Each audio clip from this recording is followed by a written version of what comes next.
قرآن کریم، کیا یہ صرف ایک کتاب ہے یا شاید اس سے کچھ زیادہ؟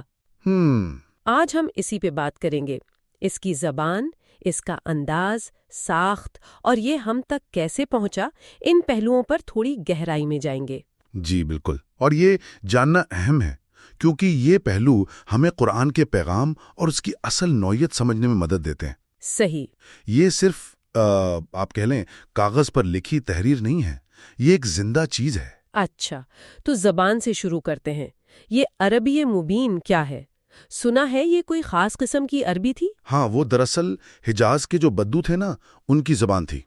شہروں والی عربی سے تھوڑی مختلف۔ مختلف کیسے؟ زیادہ خالص سمجھی جاتی تھی، صاف، واضح، اسی لیے مبین کہتے ہیں، یعنی روشن۔ کچھ الفاظ باہر سے بھی آئے، جیسے سجیل۔ اچھا۔ لیکن مین جو زبان ہے وہ وہی خالص عربی ہے۔ اور اس کی خوبصورتی، اس کا بھی بڑا ذکر ہوتا ہے؟ اوہ بالکل، یہ تو عربی ادب کا شاہکار مانا جاتا ہے۔ مطلب جو لوگ مسلمان نہیں بھی تھے نا، عرب، وہ بھی مانتے تھے کہ بھئی کلام تو ہے ہی ہے۔ اس میں ایک خاص موسیقیت ہے، ایک ملکوتی غنا۔ شاعری نہیں ہے، لیکن سننے میں ایک عجیب اثر ہے۔ تبھی وہ اچھی آواز میں تلاوت کا اتنا زور ہے۔ جی بالکل، حدیث میں بھی ہے نا، حضرت ابو موسیٰ اشعری کا واقعہ، نبی پاک صلی اللہ علیہ وسلم نے ان کی آواز کی تعریف کی۔ اچھا، یہ بھی سنتے ہیں کہ قرآن کے نام بہت سے ہیں۔ جی، اس کی کیا وجہ ہے؟ دیکھیں، عربوں میں یہ تھا کہ جس چیز سے محبت ہو، جس کی بہت اہمیت ہو، اس کے کئی نام رکھ دیتے تھے۔ اچھا، جیسے؟ تو قرآن کے بھی کئی نام ہیں، صفات ہیں۔ القرآن یعنی جو بار بار پڑھا جائے، الکتاب یعنی جو لکھا ہوا ہے، الفرقان حق باطل میں فرق کرنے والا، النور، الذکر۔ ہر نام ایک الگ پہلو دکھاتا ہے۔ صحیح۔ تو زبان خاص، نام کئی، انداز کیسا ہے؟ شاعری ہے، نثر ہے، کیا ہے؟ نہ یہ شاعری ہے، نہ ہی یہ عام کتابوں جیسی سیدھی سادی نثر ہے۔ تو پھر؟ اس کا سٹائل آپ سمجھے خطبے جیسا ہے، ڈیوائن اوریشنز، جیسے کوئی مجمع سے خطاب کر رہا ہو۔ اچھا، مطلب براہ راست بات؟ ہاں، کبھی سننے والوں سے سیدھی بات، کبھی پچھلی بات کا حوالہ دیے بغیر آگے بڑھ جانا، کبھی اچانک مخاطب بدل دینا۔ مخاطب بدل دینا؟ جی، جیسے ایمان والوں سے بات ہو رہی ہے اور ایک دم سے کہہ دیا، اے انسانوں۔ اسے تحویل خطاب کہتے ہیں۔ اوہ! اور دلیل بھی ہوتی ہے، جذبات کو اپیل بھی، دونوں چیزیں۔ یہ تو بہت دلچسپ ہے۔ اچھا، اب اس کی ساخت یعنی سٹرکچر، اس پر آتے ہیں۔ اس کی بنیادی اکائی؟ بنیادی اکائی آیت ہے۔ آیت۔ اور آیت کہاں ختم ہوگی، یہ گرامر سے طے نہیں ہوتا، یہ توقیفی ہے، یعنی نبی کریم صلی اللہ علیہ وسلم نے بتایا کہ یہاں آیت ختم ہے۔ اچھا، تو یہ اللہ کی طرف سے طے شدہ ہے؟ جی، آیت چھوٹی بھی ہو سکتی ہے، ایک آدھ لفظ کی، اور بہت لمبی بھی۔ اور آیتیں مل کر سورت بناتی ہیں۔ ہر سورت آپ سمجھیں ایک مکمل یونٹ ہے، ایک مضمون کی طرح، جیسے شہر کے گرد ایک دیوار ہوتی ہے نا۔ صحیح صحیح۔ اور یہ جو پارے، منزلیں، رکوع ہیں، یہ کیا چیزیں؟ یہ بعد میں پڑھنے، یاد کرنے اور تلاوت میں آسانی کے لیے تقسیمیں کی گئی ہیں۔ اچھا، صحابہ کے زمانے میں 7 منزلیں تھیں، ہفتے میں قرآن پورا کرنے کے لیے۔ اس میں سورتیں پوری رہتی تھیں۔ پھر پارے 30 حصے شاید یاد کرنے کے لیے زیادہ آسان تھے۔ اور رکوع لمبی صورتوں میں ہیں، نماز کے لیے، تاکہ ایک رکعت میں ایک پورا مضمون یا بات مکمل ہو جائے۔ یہ بھی مضمون کے لحاظ سے کافی سوچ سمجھ کر بنائے گئے ہیں۔ اچھا، یہ ساخت تو سمجھ آ گئی، لیکن سب سے بڑا سوال، یہ سب کچھ بالکل ویسے کا ویسا ہم تک پہنچا کیسے؟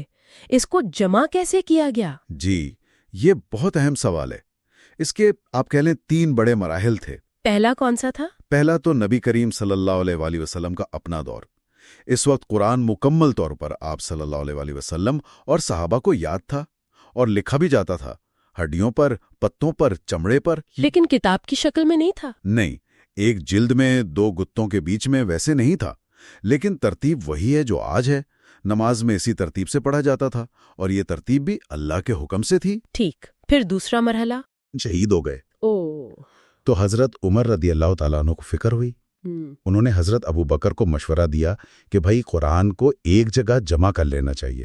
تو حضرت ابو بکر نے پھر حضرت زید بن ثابت رضی اللہ تعالیٰ عنہ اور دوسرے صحابہ کی مدد سے جو کچھ جہاں لکھا ہوا تھا اور جو حفاظ کو یاد تھا، ان سب کو ملا کر ایک سرکاری نسخہ، ایک مصحف تیار کروایا۔ یہ تو بہت بڑا کام تھا۔ جی یقیناً۔ اور پھر حضرت عثمان رضی اللہ تعالیٰ عنہ کا کیا کردار تھا؟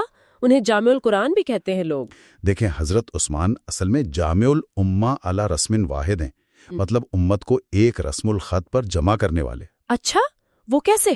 ہوا یہ کہ جب اسلام پھیلا دور دراز علاقوں میں تو لوگ اپنے اپنے لہجے میں قرآن پڑھنے لگے۔ اس سے تھوڑا اختلاف کا اندیشہ ہوا، تو حضرت عثمان نے وہ جو حضرت ابو بکر والا نسخہ تھا اس کی بنیاد پر قریش کے لہجے اور اس وقت کے سٹینڈرڈ رسم الخط، جسے رسم عثمانی کہتے ہیں، اس کے مطابق کئی سرکاری کاپیاں تیار کروائیں۔ اور باقی نسخوں کا کیا کیا؟ باقی جو انفرادی نسخے تھے انہیں ختم کروا دیا تاکہ کوئی کنفیوژن نہ رہے۔ تو اصل جمع تو حضرت ابو بکر کے دور میں ہو گیا تھا، حضرت عثمان نے اسے سٹینڈرڈائز کیا۔ یعنی متن بھی محفوظ ہوا اور پڑھنے کا طریقہ بھی ایک ہو گیا۔ بالکل، اور سب سے حیران کن بات یہ کہ یہ سارا کام نبی کریم صلی اللہ علیہ وسلم کے دنیا سے جانے کے صرف کوئی 25 سال کے اندر اندر مکمل ہو گیا۔ صرف 25 سال؟ جی، لکھائی اور سینکڑوں حافظ کا حافظہ، دونوں چیزوں نے مل کر اس کی حفاظت کو یقینی بنایا۔ واقعی کمال ہے۔ تو خلاصہ یہ ہوا کہ قرآن کی زبان، اس کا وہ خطبے والا انداز، آیتوں اور سورتوں کی ترتیب، اور پھر اس احتیاط سے اس کا جمع ہونا، جی، یہ سب چیزیں مل کر اسے واقعی منفرد بناتی ہیں۔ یقیناً۔